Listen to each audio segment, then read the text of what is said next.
Hello दोस्तों, तो स्वागत करता हूं आपका मुबारक एजुकेशन में। और आज का हमारा टॉपिक है सेल। लेकिन सेल मीन्स कोशिका।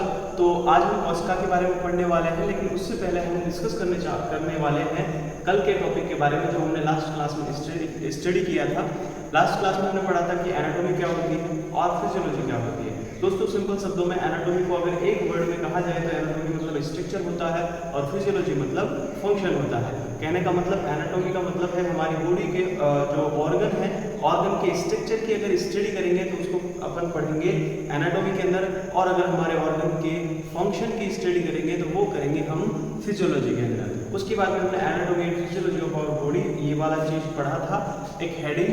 तो हमारे बॉडी की स्ट्रक्चर किस तरह से तैयार हुई है, वो चीज़ इस तरह से है कि जो हमारी बॉडी है वो मिलकर बनी होती है बहुत सारे सिस्टम से, और एक सिस्टम बनता है बहुत सारे ऑर्गन से मिलकर, और एक ऑर्गन बनता है बहुत सारे टिश्यू से मिलकर, और एक टिश्यू बनता है बहुत सारे सेल से मिलकर। तो सबसे स्मॉलेस्ट एंड सबसे छोटी यूनिट की अगर बात की जाए तो वो दोस्तों वो होती है हमारी सेल, और इसी के बारे में हम स्टडी करेंगे। क्योंकि अगर हमें एक सेल समझ में आ जाएगी तो टिश्यू समझ में आ जाएगा, और टिश्यू समझ में आ गया तो हमें ऑर्गन समझ में आ जाएगा, और ऑर्गन अगर समझ में आ गया तो हमें ऑर्गन के बाद में सिस्टम समझ में आ जाएगा, और सिस्टम समझ में आ गया तो हमें बॉडी समझ में आ जाएगी, और वही हमें करना है। तो आपको इस चैनल के माध्यम से हर एक एनाटॉमी की सिस्टम वाइज क्लास मिल जाएगी। तो आप इस चैनल को सब्सक्राइब कर लीजिए और कंटिन्यू करते हैं हमारे क्लास को। देखो दोस्तों, जो सेल होती है, सेल जो है it is a smallest structure and functional unit of human body। दोस्तों, जो सेल होती है, सेल को कोशिका भी कहते हैं।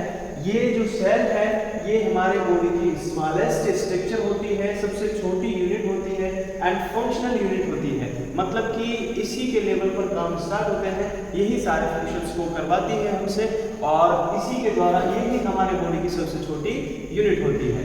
उसके बाद में दोस्तों, इस कोशिका के बारे में रॉबर्ट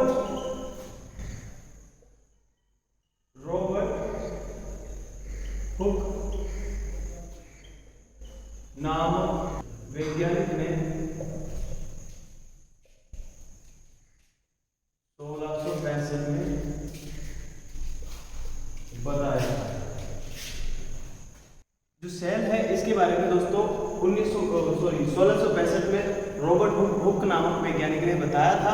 और ये जो वर्ड है सेल, ये वर्ड लैटिन वर्ड होता है, ये वर्ड लैटिन वर्ड से ड्राइव हुआ है, लैटिन वर्ड सेला से मिला, जिसका मतलब होता है दोस्तों स्मॉल रूम। स्मॉल रूम, इसी से हमने बनाया है दोस्तों सेल। उसके बाद में जो सेल होती है ये इतनी छोटी यूनिट होती है कि इसको माइक्रोस्कोपी के बिना देखना असंभव है। हम इस सेल को जो है माइक्रोस्कोपी की मदद से ही देख सकते हैं और इसको पढ़ाई कर सकते हैं इसके बारे में। उसके बाद में दोस्तों, अगर हम जानना चाहें एक इसकी जो अपन स्टडी करते हैं, जैसे हर एक स्टडी के लिए हमारे पास एक टर्म होती है, जैसे कि हमने एनाटॉमी टर्म की बात की, जैसे कि फिजियोलॉजी की बात की। तो ऐसे ही अगर हम सेल की बात करेंगे, सेल को किस टर्म के अंदर अपन पढ़ेंगे, किस टर्म के अंदर अपन रखेंगे, तो दोस्तों उसको अपन रखते हैं साइटोलॉजी के अंदर। किसके अंदर? साइटोलॉजी। साइटोलॉजी का मतलब क्या होता है? It is a branch of medical science. It is a branch of medical science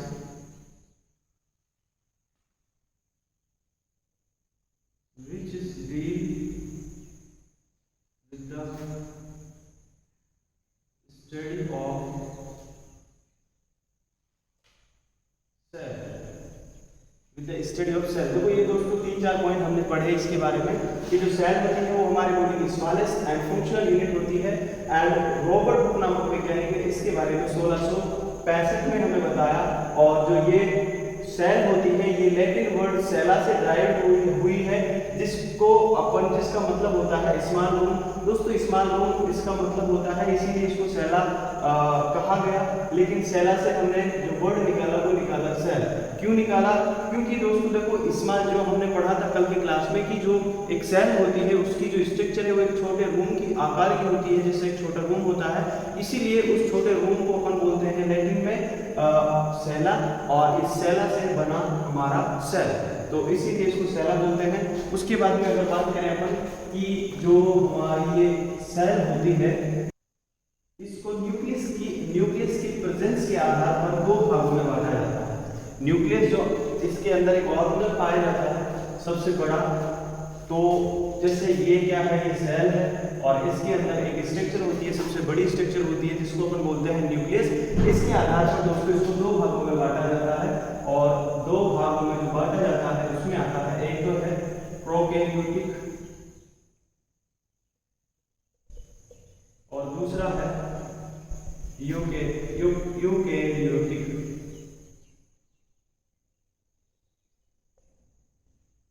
prokaryotic और यूकेरियोटिक ये दो भागों में इसको बांटा जाता है। प्रोकैरियोटिक वो सेल होती है जिसके अंदर जो न्यूक्लियस है वो एब्सेंस होता है, और यूकेरियोटिक में न्यूक्लियस प्रेजेंट होता है। देखो दोस्तों दोबारा से रिवीजन करवा देता हूँ आपका। सबसे पहले हमने पढ़ा सेल। सेल क्या होता है? हमारे बॉडी की सबसे स्मॉलेस्ट फंक्शनल यूनिट होती है हमारे बॉडी की, जिसके बारे में रॉबर्ट हुक नामक वैज्ञानिक ने हमें 1665 में बताया। ये जो सेल होती है ये इतनी छोटी यूनिट होती है कि इसको नग्न आंखों से देखना संभव नहीं है। इसे देखने के लिए हमें माइक्रोस्कोपी का यूज करना पड़ेगा। उसके बाद हमने पढ़ा जो ये सेल होती है ये लैटिन वर्ड से ड्राइव हुई है। लैटिन वर्ड से इसको नाम दिया गया है जिसका मतलब होता है सेला, और सेला का मीनिंग है यहाँ पर स्मॉल रूम, एक छोटा रूम। छोटे रूम की तरह दिखाई देती है हमारी सेल, इसीलिए इसको स्मॉल रूम कहा गया, और स्मॉल रूम को लैटिन वर्ड में कहते हैं सेला, इसीलिए इसको नाम दिया सेल। उसके बाद में हमने पढ़ा कि न्यूक्लियस जो है वो जो सेल है वो दो प्रकार की होती है, एक होती है यूकेरियोटिक, एक होती है प्रोकैरियोटिक।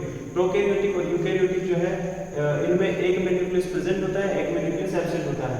अगर किसी में न्यूक्लियस प्रेजेंट है तो उसको कहेंगे अपन यूकेरियोटिक, और अगर किसी में न्यूक्लियस एब्सेंट है तो उसको कहेंगे अपन प्रोकैरियोटिक। ये जो यूकेरियोटिक वाली सेल है ये दोस्तों हमारे अंदर पाई जाती है मोस्टली, क्योंकि हमारी सेल के अंदर ये न्यूक्लियस जो है वो प्रेजेंट होता है, और जो माइक्रो ऑर्गेनिज्म होते हैं जैसे बैक्टीरिया, वायरस, उसमें ये न्यूक्लियस मैक्सिमम नहीं पाया जाता है, इसीलिए वो वाले जो हैं जो वो क्या कहलाएंगे, प्रोकैरियोटिक जो है उनके अंदर सेल पाई जाती है। तो आज का क्लास यहीं तक, मिलते हैं नेक्स्ट क्लास में, तब तक के लिए बाय।